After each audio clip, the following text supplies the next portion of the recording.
अस्सलाम वालेकुम dear students welcome to my channel Rooh Rahman official. Dear students, आज जो हम पढ़ेंगे वो जीनो के बारे में पढ़ेंगे। जैसे कि मैंने आपको बताया है प्री सोक्रेटिक फिलॉसफी में क्या है। प्री सोक्रेटिक फिलॉसफी में हमारे पास तीन किस्म के फिलोसफर्स आते हैं। पहले फाउंडर्स होते, फिर चैलेंजर्स होते, फिर सिंथेसाइजर्स होते, एनालाइजर्स होते। तो मैं जिसकी जो एनालिसिस करते, अब हम चैलेंजर्स में है और आखिरी जो हमारा फिलोसफर है जीनो है।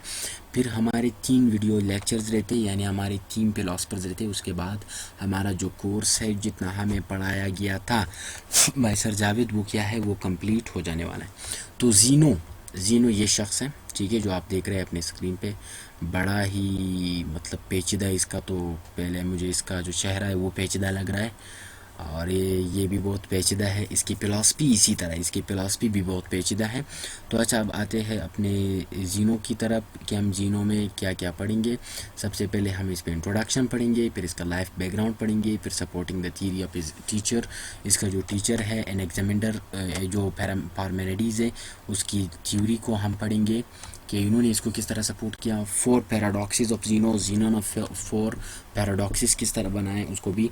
और reduction of the absurd and Zeno. Reduction of the absurd का मतलब ये है कि इतना डिस्कशन करना कि आप आखिरी हकीकी चीज़ पर पहुंच जाओ, यानी रिड्यूस्ड करो किसी चीज़ को और आखिरी हकीकी चीज़ पर पहुंचाओ, जो कि सोक्रेटिक तरीका था। इसने सोक्रात को इन्फ्लुएंस किया था, तो वो भी हम साथ में पढ़ेंगे। तो सबसे पहले हम इसका लाइफ बैकग्राउंड पढ़ते हैं। इसके लाइफ बैकग्राउंड में ये 490 में पैदा हुआ, 421 में मर गया। जीनो ऑफ एलिया इसको कहते हैं, क्योंकि एलिया से था। और स्टूडेंट ऑफ पार्मेनिडीज़, ये पार्मेनिडीज़ का स्टूडेंट था। और मास्टर ऑफ पार्मेनिडीज़ हम पढ़ चुके हैं, ठीक है। और मास्टर ऑफ पैराडॉक्सेस, जो पैराडॉक्सेस एक शख्स है, वो उसका मास्टर था, ठीक है। He belong to the Eleatic school of thought. और इसका जो ये जहाँ से ताल्लुक़ रखता था उसको कहते हैं एलिएटिक स्कूल ऑफ थॉट, जहाँ से पार्मेनिडीज़ भी था, और इसको जीनो ऑफ एलिया कहते हैं। यहाँ तक तो इसका लाइफ बैकग्राउंड हो गया। अब आते हैं सपोर्टर ऑफ नो चेंज। ये किस तरह सपोर्ट कर रहा था अपने उस्ताद की थीरी को, जो मैंने ऊपर लिखा हुआ है। ये नो चेंज, ये जो थीरी है, ये पार्मेनिडीज़ की थीरी है, उन्होंने हेराक्लिटस के खिलाफ दिया था। तो अब मैं आपको बताता हूँ, Zeno who was the student of Parmenides, ये स्टूडेंट ऑफ पार्मेनिडीज़ है। पहली बात, supported the theory of Parmenides, उन्होंने इसकी पार्मेनिडीज़ की जो थ्योरी है, तो जो पार्मेनिडियन डॉक्ट्राइन है, उसको इसने सपोर्ट किया। पार्मेनिडियन डॉक्ट्राइन से मुराद कि जो पार्मेनिडीज़ का जो नज़रिया था, ठीक है।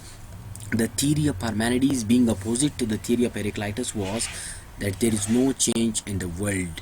यानी जो पार्मेनिडीज़ की जो थ्योरी है वो हेराक्लिटस की जो थ्योरी के मुखालिफ थी। उसका मतलब ये था, हेराक्लिटस बोलता था हर जगह चेंज ही चेंज है, पार्मेनिडीज़ बोलता था दुनिया में कोई चेंज ही नहीं है। So Zeno wanted to support the theory, तो जीनो ने इस थ्योरी को सपोर्ट किया। और इसको सपोर्ट करने के लिए जीनो ने 4 पैराडॉक्सेस बनाए, जिसमें से हम सिर्फ 2 पढ़ेंगे। मतलब सर ने भी हमें 2 पढ़ाए थे, मगर हम इसमें 2 इस वजह से पढ़ेंगे, ये ज़रूरी नहीं है, ठीक है, कि हम सारे पढ़ें, वो बहुत मुश्किल है। He brought some theories to prove that there is no change. इन्होंने बहुत सी थ्योरीज लाए। The first one is the arrow paradox. देखो, अब पहला एरो पैराडॉक्स है। अब ये आपको कैसे समझ आएगा। एक शख्स यहाँ पे अगर खड़ा है, ये जो मेरा ये एक शख्स यहाँ पे खड़ा है, ठीक है, और वो एक तीर छोड़ता है, तीर यहाँ तक आता है, मगर जीनो कहता है तीर वहाँ तक नहीं जा सकता है। देखो, जीनो कहता है तीर यहाँ नहीं पहुँचेगा, तीर तो अपनी जगह पे खड़ा है। अब ये क्या कहता है, इसका असल मकसद ये है कि एक, अब आप सुनिए, तवज्जो से सुनिए, एक शख्स जब तीर छोड़ेगा तो तीर एक टाइम पे एक स्पेस को कवर करेगा, वहाँ तक नहीं पहुँचेगा। मतलब एक टाइम पे वो एक स्पेस को कवर करेगा, दूसरे वक्त पे दूसरे स्पेस पे, फिर तीसरे स्पेस को, फिर आखिर वहाँ पे पहुँचेगा। मतलब ये जो फासला है, इसमें इन्फिनिटी है। ये असल में थ्योरी ऑफ इन्फिनिटी को ये प्रूव करना चाहता था। इन्फिनिटी से मुराद ये है, इसमें इनफाइनाइट टाइम है। अब ये यहाँ से यहाँ तक कितना टाइम लेगा, यहाँ से यहाँ तक कितना टाइम लेगा, यहाँ से यहाँ तक कितना टाइम लेगा। खैर, ये आपको तब समझ आ जाएगा जब आप इसको दूसरा जो पैराडॉक्स है उसको पढ़ोगे। नीचे इसका दूसरा पैराडॉक्स है ये, the second one is the Heracles and the tortoise. ये कहता है हेराक्लीज फॉर एग्जाम्पल एक शख्स है, और ये एक टर्टाइज है। आप टर्टाइज को यहाँ से छोड़ दो और हेराक्लीज को यहाँ से छोड़ दो। अब अगर हेराक्लीज देखो, अब 0.9 मीटर्स है या नहीं है, यहाँ पे भी इसने दिया 0.9 मीटर, यहाँ पे भी 0.9 मीटर। अब हेरिक्लिस पहुँच गया मगर अब भी थोड़ा पास्ता रहता है, फिर पहुँच गया, फिर थोड़ा पास्ता रहता है, फिर पहुँच गया, फिर थोड़ा पास्ता रहता है। ये जो हेरिक्लिस है ये टर्टाइज तक नहीं पहुँच सकता। ये वो एटम वाली बात है, जितना आप एटम को तोड़ोगे आप उतना उसको तोड़ सकते हो। आजकल तो तीन उसमें गैसेस, मगर जितना आप तोड़ सकते हो तोड़ोगे उतना आप तोड़ सकते हो। तो जितना टर्टाइज और इलेक्ट्रीज के दरमियान, हेरिक्लिस के दरमियान एक एटम का फासला भी रह जाएगा, मगर फासला इनमें से रह जाएगा। अब तो समझ आया कि अगर आप किसी तीर को छोड़ोगे तो वो तीर नहीं पहुँचेगा, वक्त पर नहीं पहुंचेगा, मगर वो एक स्पेस लेगा। तो हेरिक्लिस भी इसी तरह एक, ये जो हेरिक्लिस है ये भी एक टर्टाइज तक नहीं पहुंच सकता।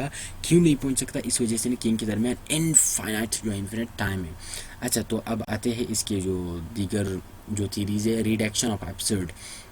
अच्छा, ही वॉन्टेड टू, नहीं एक चीज़ यहाँ पे रहता है, मैं इसको थोड़ा ऊपर करूँ।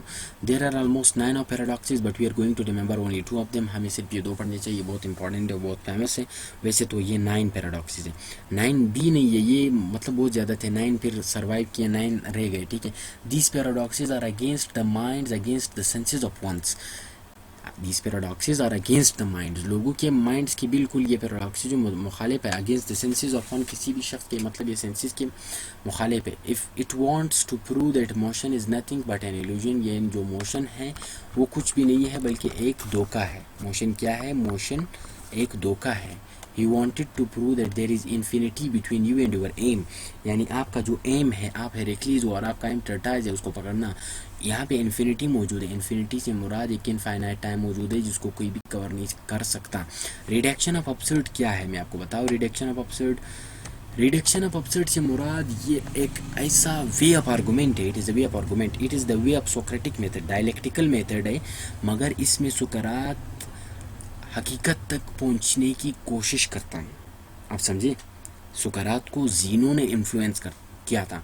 यानी आप अगर किसी चीज़ के बात करोगे, फॉर एग्जांपल एक शख्स है उसका नाम समीउल्ला है, आप उस शख्स से पूछोगे कि आपको, आप किस चीज़ से बने हो, वो आपको कहेगा कि मुझे मतलब मैं न्यूट्रिएंट्स में, मतलब मुझे, अगर वो कहेगा मुझे एटम से बनाएगा, फॉर एग्जांपल इंसान तो एटम से नहीं बनता, मुझे किसी मतलब मुझे सेल से बनाया गया, ठीक है।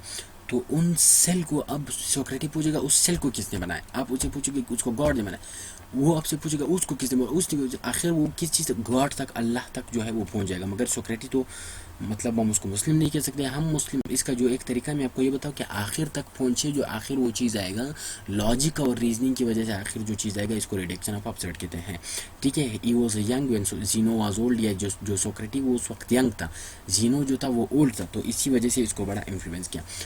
तो आपको अगर ये अभी भी अगर आपको कोई सवाल है इस पैराडॉक्सिस के बारे में ख़ास तौर, तो कमेंट ज़रूर कीजिए। अगर आपको वीडियो पसंद आई भी कमेंट कीजिए और चैनल को सब्सक्राइब करें ताकि आने वाली वीडियोस आपको मिल सके।